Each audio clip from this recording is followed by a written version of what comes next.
I am very excited about our first guest. This woman, listen to this, 15 Emmy Award nominations as a lead or supporting comedy actress, the most in television history. Wow. The most in television history. Now, all that's fine. In addition to that, she stars on a very funny show entitled Veep. You can see it on HBO. Ladies and gentlemen, here she is, the lovely Julia Louis-Dreyfus. Thank you, Dave. Thank you. Thank you. Well, let me just, you look wonderful, by the way. Thank you, Dave Letterman. I appreciate it. Now, here's what you need to help me out with, because I watch your program on my iPad. So I don't know how I am chronologically with the series. I'll tell you the last show I saw. Okay. You tell me where I am. Right. The last one I saw was you had not done well in New Hampshire. Uh-huh. Okay, where am I in the series? Season finale? That was the season finale? Of season 3, I'm fairly certain, yes. Okay, now when does season 4 begin? Well, we begin shooting it in September. Oh, so I haven't missed anything. You haven't missed a thing. Thank God. But did something else, spoiler alert if you haven't seen the show, did something else very big happen in that final episode of, I mean, in other words, is she still the turn down your television if you haven't seen the whole show, vice president? Mm-hmm, mm-hmm. Huh? No. Yeah, he's a big fan. No, I'm sorry. No, she's, now can I say it or not? Well, yeah, I'm just saying, spoiler alert, mute your thing. Oh, they did that an hour ago. When I walked out. No, here's what I know. Here's what happened. POTUS, because of illness in the family. His wife is mentally unstable. Yes, has decided to abdicate. That's correct. You are then elevated to the position of President of the United States. Yes. But you have to run for re-election now. I have to win, and I have to win. You have to win, and you have to two. But you're in New Hampshire. Yeah, I'm in New Hampshire, and I come in third in New Hampshire. You come in third. So, once again, things ain't exactly going your way. No, they're not. Well, anyway, what I'm trying to say here is I just love the show. Thanks, It's man. tremendous, and you, fantastic, and the cast, what a delightful cast. Yes, you've had a bunch of them on, too. Oh, my God. Thank you. Yeah, and the writing on the show is really stellar. It's very dense. We feel very lucky to be working. Yeah, it's the kind of thing where it actually makes you laugh, and you don't get that much on television. So nice going on that. Well, I'm right about that. You know, there's just a handful of shows that really make you laugh. Well, I suppose so, or at least you. Right? Yeah. Yeah, right. And then what was the deal with your hair? Now that, the hair, Yeah. Well, it was actually my idea that Selena would sort of have this notion that she needed to rebrand herself. And so she gets a haircut. And you know, it sort of stems from how female politicians never get a break. If they make a slight change to their appearance, a new look with a jacket, a lapel, whatever it is, they get a lot of flack for it. And so we thought we'd cut off my hair. Right. And so we did, and it looks horrendous. And was it actually cut off, or was this effect achieved with a hairpiece? The effect was achieved with a wig. Not even a piece. An actual wig. Yeah. And so it's very, very bad, and I painted myself into the corner with this thing, but whatever. I look kind of like I do. I look like Dustin Hoffman in Rain Man. I do. And I think you know, Dustin Hoffman is a very handsome guy, you know, but that's my point exactly. Sure. Yeah.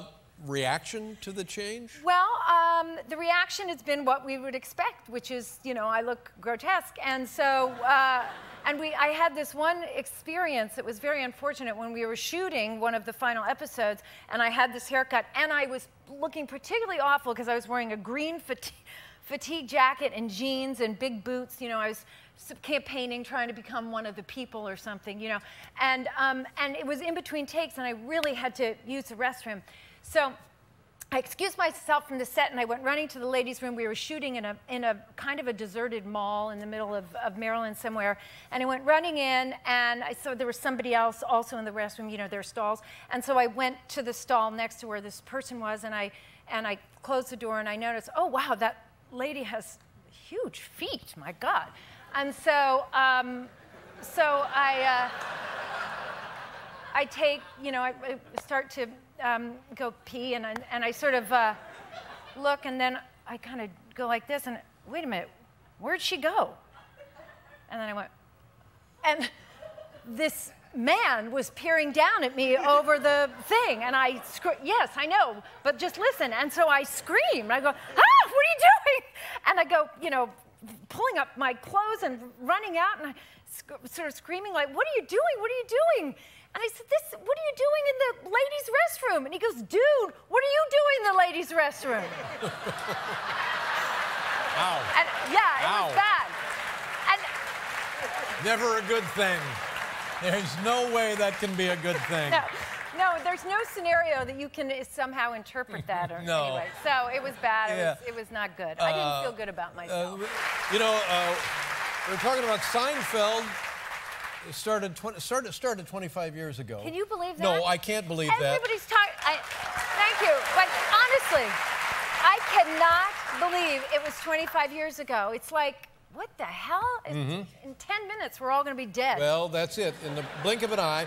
And we were yakking about our kids. And I have trouble with the fact that my son is now 10. I asked about the ages of your kids, and this was even bigger. 17 and 22. Wow, nice going. Yeah. And how are they? They're wonderful. They couldn't be better. Did you go through an angry teen period?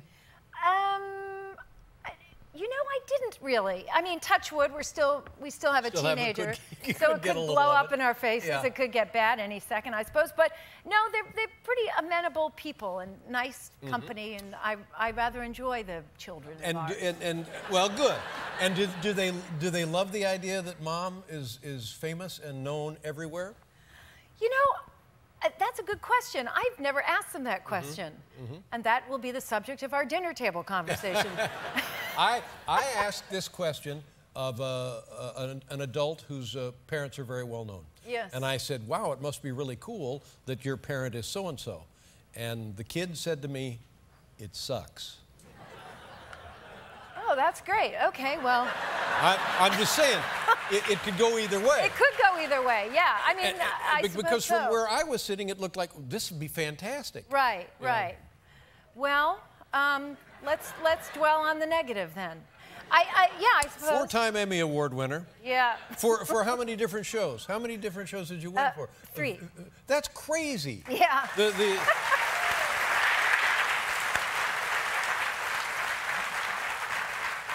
The New Adventures of Old Christine. That kind of is, you had Seinfeld, then you had The New Adventures of Old Christine. Yes. One for that, yes. And now you've won 2 for a Veep. You've been nominated 15 times. Lucille Ball Lucille Ball, we're talking about, nominated 13 times.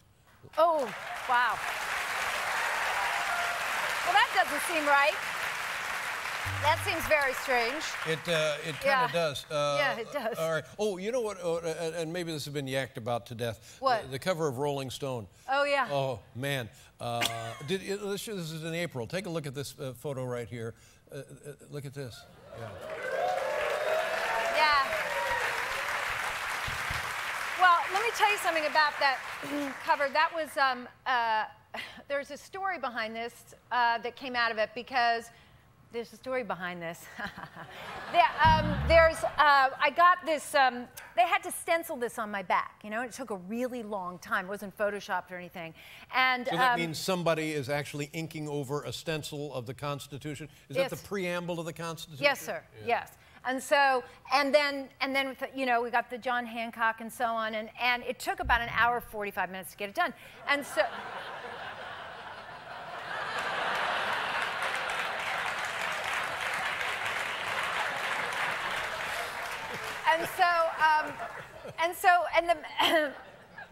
I took a picture with my iPhone, and I sent it to my husband during the shoot, right? And so we're about halfway through the day, and I push send, and it goes, and about 3 seconds later, my phone rings, and it's my husband, Brad, saying, hey, hey, hey, flag in the play.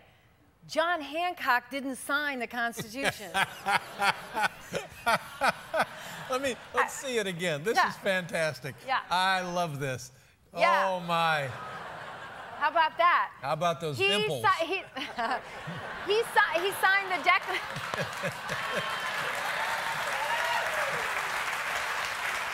But listen, so John... Who cares what he signed? No, but listen, so I said, okay, well, there's nothing we can do now. He signed this Constitution, so forget it. And so I figured, well, we'll just see if it, probably nobody will notice. Nobody will notice. Right. That's right. And so, anyway, it becomes a bit of, once it comes out, a big internet sensation, right? And it sort of takes off, and people are like, oh, it's a Declaration of Independence, and everyone's freaking out. So we sort of made hay of it, and that was fun, that it was all screwed up. And then an old friend of mine from college, Rush Pearson, he emailed and he said, you know what you should do? You should put out a baby picture of yourself with a John Hancock thing, like a signature tattoo, as if you'd always had it and it wasn't a mistake. And so I said, yeah, that's a good idea. So that's what this is then. So then that's what... And so, great. And so I took that photo and I posted it to the Twitter and the Facebook and all of that business. And the next thing you know, guess what? I tried to get back onto my Facebook.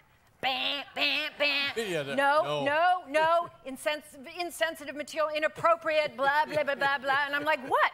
Yeah. And I keep trying to get in, change my password. Absolutely not. They think I'm some sort of a pervert posting baby pictures, naked baby. It's me. It's you. I can't get into my account anyway. This show, you can't tell us what is going to happen. I don't even want to know what's going to happen. I just want to know when I'll be able to see it. So you go back into production, and then I'll be able to see it. Yeah, you can come and visit the set if you want. I'd like to be a part of that. But the cast is so... Aren't they amazing? It was interesting to me, the big dopey guy that came from the West Wing. Big dopey guy that came from the West Wing. Yeah, I thought you meant West Wing, the show. No, not the show. Tim. Tim, he plays Jonah, and it's Tim Simons, and he was on your show. I know, and what a sweet guy. I mean, he just seems to be just a snarky butt. I know, but in life, he's incredibly intelligent and kind and thoughtful human being. Yeah, it's a terrific Who would have thunk it? He's acting, It's a terrific show, and you're a remarkable industry, a one-woman industry, ladies and gentlemen. Thank you. It's a great pleasure to see you. Thank you. Thank you for coming. I appreciate it. I love you.